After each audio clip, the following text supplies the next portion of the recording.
Kumusta mga fur parents? Naghahanap ka ba ng mga quality na daily supply o needs ng mga fur babies nyo? Kami nang bahala sa inyo dahil nandito na ang Daddy's Pet para sa mga fur babies nyo. Ang pinaka-quality at pinaka-affordable pet supplies and services in town. We offer all kinds of pet supplies and all kinds of services like pet grooming, pet boarding, pet rehoming, and many more. And of course, andyan na rin ang pet gifts for your special someone. Hatid rin namin ang mga mababait na staff para sa mga fur babies nyo, kaya naman we ensure na safe at comfortable ang mga fur babies nyo. So what are you waiting for, mga ka-fur parents? Daddy's Pet. Affordable na presyo para sa mataas na standard na serbisyo. Visit us now! Welcome to Daddy's Pet Talk. Ikaw at ang iyong pet, ang bida dito! Magandang araw po sa inyong dalawa po, Sir at Ma'am. Pwede niyo ba bang ipakilala sa atin ang inyong pet at ang inyong sarili po? Ako po si Daniela. Ako naman si Kyle, tapos ito naman si Kayla. So, Kayla kasi pangalan ko Kyle, tapos pangalan niya Eva. So, pinag-combine na lang. So, ito, siguro magto 2 years. 2 years na to sa amin, si Kayla. So, yun po. Kumbaga, si Kayla ang saksi ng inyong pagmamahalan. Mukhang nararamdaman ko po yun, ha? Oo, pwede. Bali, paano napunta sa inyo po si Kayla?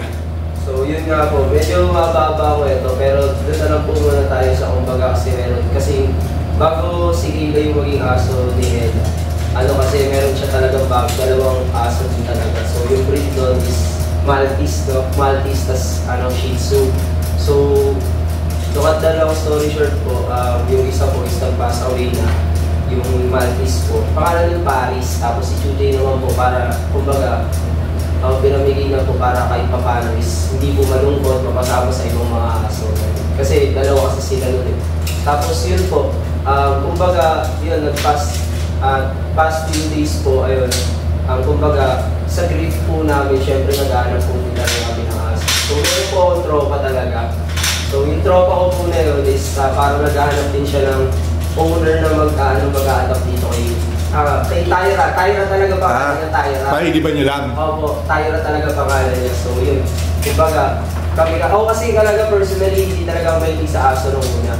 So, siya talaga yung mahilig sa aso. Sa pusa po kasi talaga ako. So, yun. So, para kahit pa paano maibsan yung grief niya po dun sa dalawang na wala niyang aso. So, binigyan ko po siya ng aso na galing sa tropa ko. So, pinalitan po namin yung pangalan niya na Kayla. Tama, Kayla. Dun sa past na pangalan niya na Tyra. So, siya nun, ilang months siya nun? Hindi ko mga 6 months lang siya nun nung binamigay. Pero malaki na siya. Ano yung binigay o binili niyo po? Hindi po, binigay talaga kasi tropa ko po yun na naghanap talaga na mag-a-adapt. Kasi yun nga, may sila parang sobrang dami na nilang aso. So, kailangan na talaga nila na mag-a-adapt. Kasi kaya siya pina-adapt, hindi dahil na hindi niya nagustuhan yung breed niya. Kumbaga parang, kasi niya sobrang harot. So, kayo naman sir, diba, nakita niya naman. Sobrang harot niya talaga, kumbaga, syempre yung mga kasama niya doon is puro matatanda na din talaga. Kaya hindi kaya yung kulit niya. Kami naman, puro mga bagets naman po kami.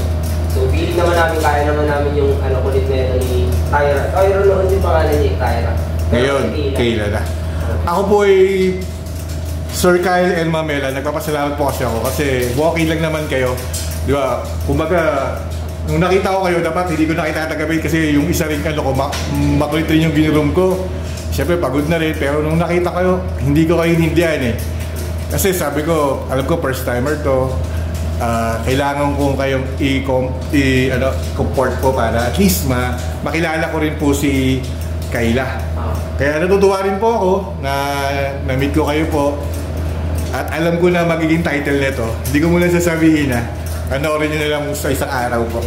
Bali po, nag-room natin dito kasi nga medyo mait ngayong panahon eh. Bibigyan ko lang kayo ng mga tips. Siguro from itong nakaraang August, sa 70 na ginuroom ko, 60 doon, puro nagpaganyan. Ito September, papaganyan kasi may mga sakit ng mga Nakamonitor tayo sa mga GC ng cat, sa mga dogs. Nasa bahay lang, nawawala na pupunta sa langit. Alam mo yun?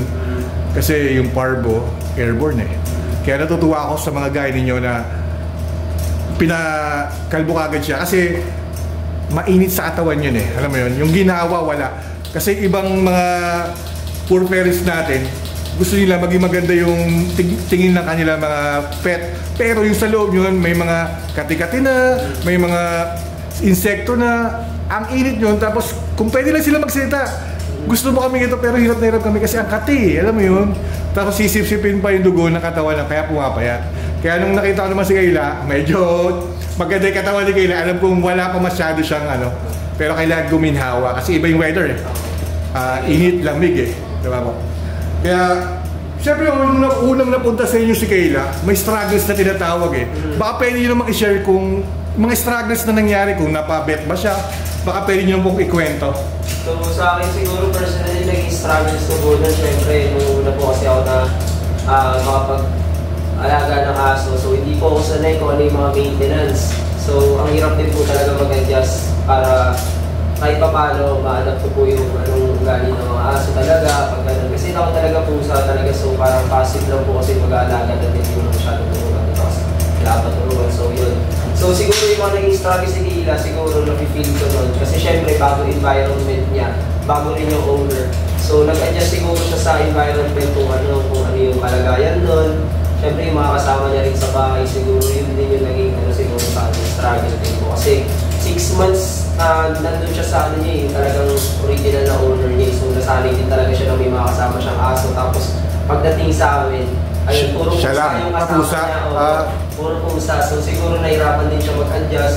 So ayun, habang tumatagal, siguro nakapag-adjust na rin siya. Tinuturing niya yung mga pusa namin, tapos anak niya, ayun, pinapa-breastfeed niya.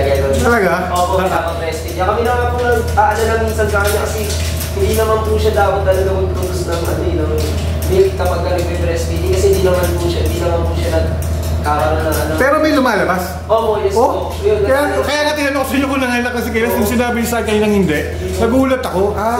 Nakikinabang pala yung mga cats ha. Swerte na pala yung mga cats na yun.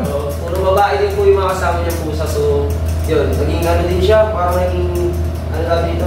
Protective po. Parang siya yung nagpo-protect sa mga pusa. Yun, parang tinutuloy niya lang talagang mga anak niya. Ganun. Sir Kyle, Ma'am Ella, pwedeng matanong kung ilang taon na kayo nung napunta si Kayla sa inyo? Sir, ikaw ilang taon ka nun? Siguro po 20. Ikaw, ma'am? 19.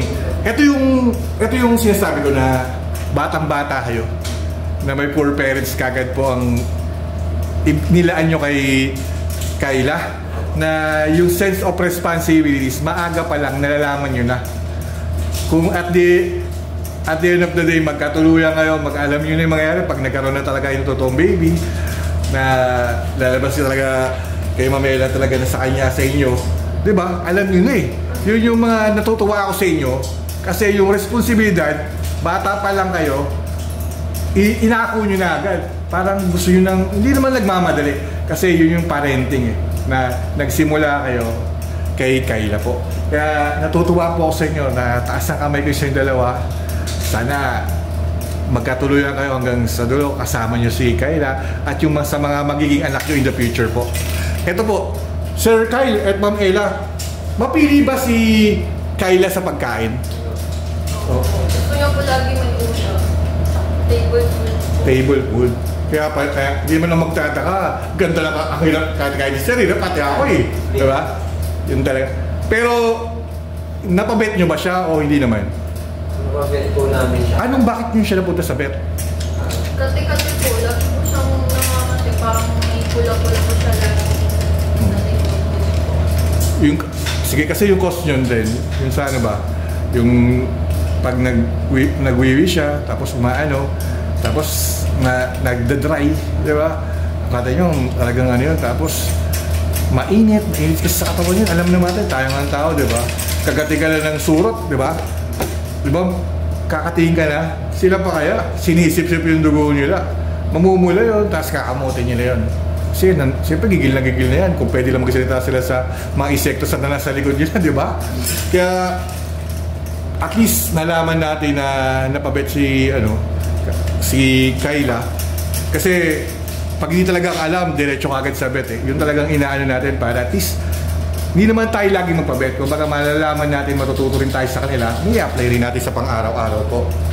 Ito, Sir Kyle at Ma'am Ella, siyempre may budget na tinatawag. Paano nyo binabudget sa mga pangangailangan ni Kayla ang pang-araw-araw po ni Kayla po? Para sa akin, ano po, kasi ako po kasi siya nag-aaral pa kasi ako nagtatrabaho na po. Pag may extra po ako gano'n, tinitreat namin siya. Tapos, hindi rin kasi kami na minsan nakakalimot sa kanya na minsan ilabas siya. Ganun, so sa pagka may time kami kahit hating gabi na po, pag po namin lumabas na kumain, kasama siya? Ganun. Kumbaga parang wala kami talaga masasabi na necessary budget na nilalaan para sa kanya. Pero meron siyang parang daily budget na kasama na rin po sa budget namin. Pero kumbaga kasama na rin siya doon. Kumbaga kung ano yung gusto namin, kasama na siya. Ganun. Tapos minsan, ito nga po, pagka kailangan niya na talaga i-groom, pilit na yun siya. So, since day off ko po, ayun. Lalabas po kami. Ayun, ganun, namin siya, tinilit namin siya, ganun. Ito ba ni Sir Kyle at Ma'am Ella, anong favorite banding nyo pagkasama nyo si Kayla? Yeah. Sabi tayo, kumain po. Kumain talaga. Sarap naman talaga kumain. Talagang, siyempre, sa katawan naman ni Kayla, talagang babae, female pa yan, pero yung katawan niya, di ba? Kahit ano, walang malayibo, siksik yung katawan niya. Oo, ganda ang bigat. Alam mong siksik, liglig ang pagmamahal sa kanya ng mga poor parents po niya. Ito naman, Sir Kyle at Ma'am Ella, kapag may lakad ng pamilya nyo, sinasama nyo ba siya tulad sa pagpunta sa mall, magbabakasyon, sa resort, or sa province po? Nakasama nyo na ba sa ganung ano? Sa may isang balas po, nakasama po namin siya iuwi. Saka sa Lagunian po, nasama na rin po namin siya uuwi na po. Yung talaga maganda rin sa inyo, no? Naging part of the family. Kasi sa akin, kahit pare-pares na pet yan, dogs or cats yan, iba-iba kasi kwento niyan, di ba? Tulad nyo, iba yung kwento. Kumbaga, in the future, nabivisualize ko na kung anong mangyayari sa inyo pag nagkapamilya kayo at kasama sa Kayla, di ba? Baka nga maging si Kayla, baka mga bodyguard na magiging anak niyo, di ba? Sa pamilya niyo po, may tinatawag kasing alpha. Di ba? Alam niyo yung alpha, yung hindi naman yung alpha means asawa, takot tayo sa asawa, di ba? Yung parang sila yung sinusunod nila. Kunyari, hilera kayong mga pamilya, pag tinawag nung para sabay kayo natawag, yun lang yung lalapitan niya, doon lang siya yung sumusunod. Sa pamilya niyo, may alpha po ba? Siya po, tsaka yung papa ko po. Sa lalaki po siya mostly sumusunod. Kasi karamihan sa female na dogs, sweet sa lalaki talaga eh. Tapos yung mga male, sa babae rin naman.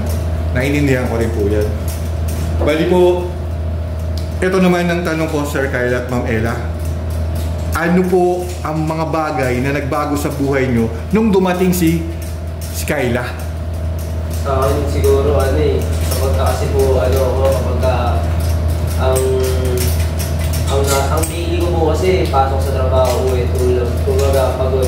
Kumbaga si Kayla kasi kumbaga parang naano niya yung buhay ko, kumbaga naano niya. Yung pag-uwi kasi ako, yung sinasalubong niya lagi, gano'n. Minsan hindi ko siya napapansin pero na-appreciate ko yung minsan na parang lagi siyang responsive kapag merong darating tapos kilala niya.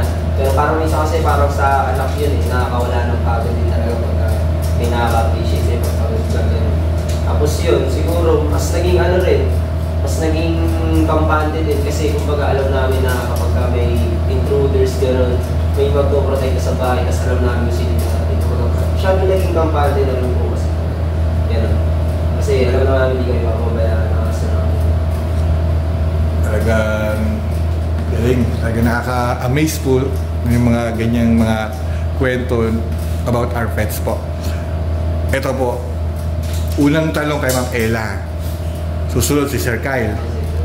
Siyempre, 5 to 10 years from now, magiging 7 years old na si Kayla or 12 years old.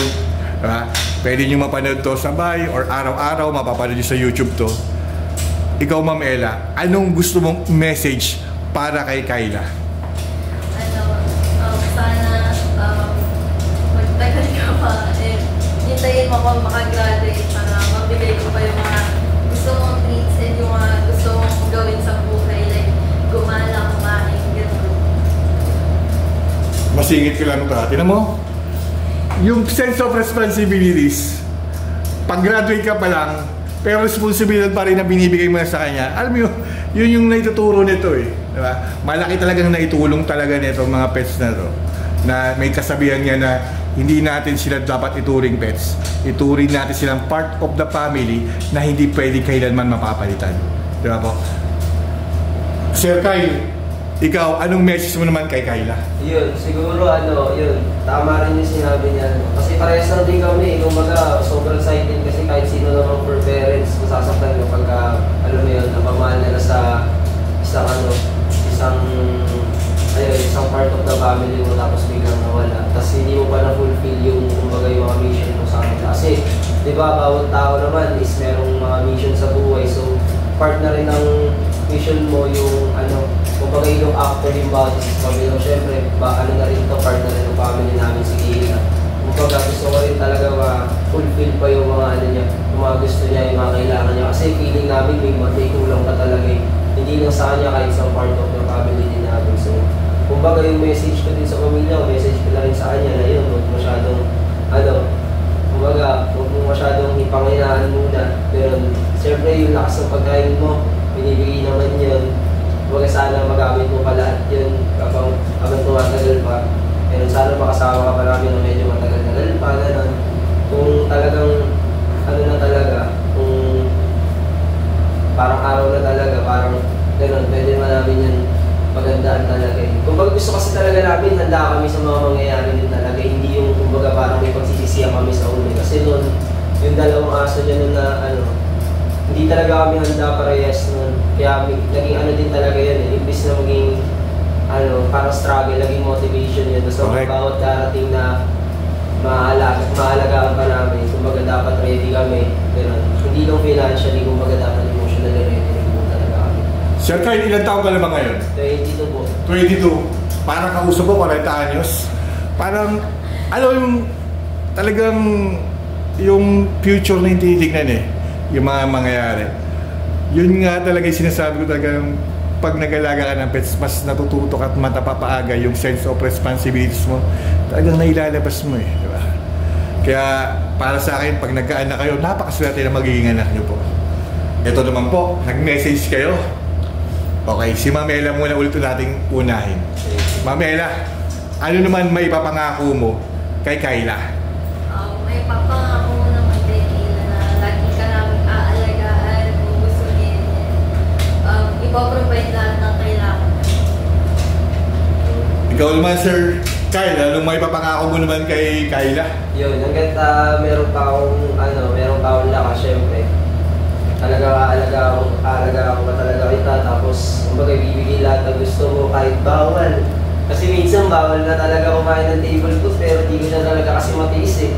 Yun, siguro lang, hanggat kaya ko pa, parang gano'n, hanggat umihinga ba. Pero lang talaga, look after namin talaga si Gino. Kaya mahal na mahal kasi namin talaga yun, kahit kumbaga second parent na kami. Yun. Parang dito namin binubuhos yung mga naging pagkukulang namin sa iba namin mga kumbaga talaga. Full force talaga 100%. Kung kaya ibigay yun, pwede ibigay namin. Bali, Sir Kyle, Mamela, ito, parang sa tingin ko, very experienced na kayo dito eh. Kasi may mga full parents na mga manonood sa YouTube natin, na mga kapetok natin, na gusto mag-alaga rin ng pets. Na anong pwede nyo may advice? Unahin ulit natin si Sir Kyle naman. Sir Kyle, anong may advice mo sa mga gusto mag-alaga ng mga pets po? Ako, hindi naman ako masyado nag-assume na sobrang tagal ko na nagiging fur parent. So, kahit anong mga hayop yung yung alagaan nyo, pero i-consider nyo siya as part of the family. Lahat naman ng animals is pwede natin ma-consider, even hamsters and spider, lahat po. Hindi lang po aso, hindi lang po pusa.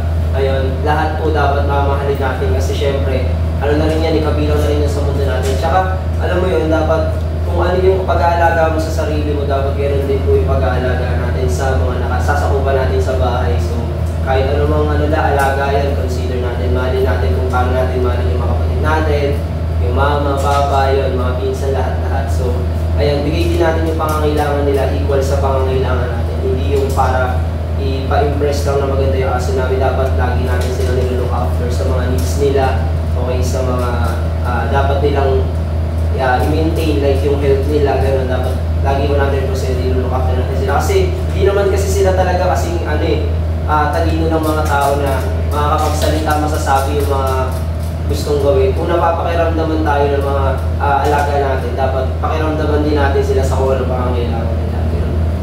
Grabe.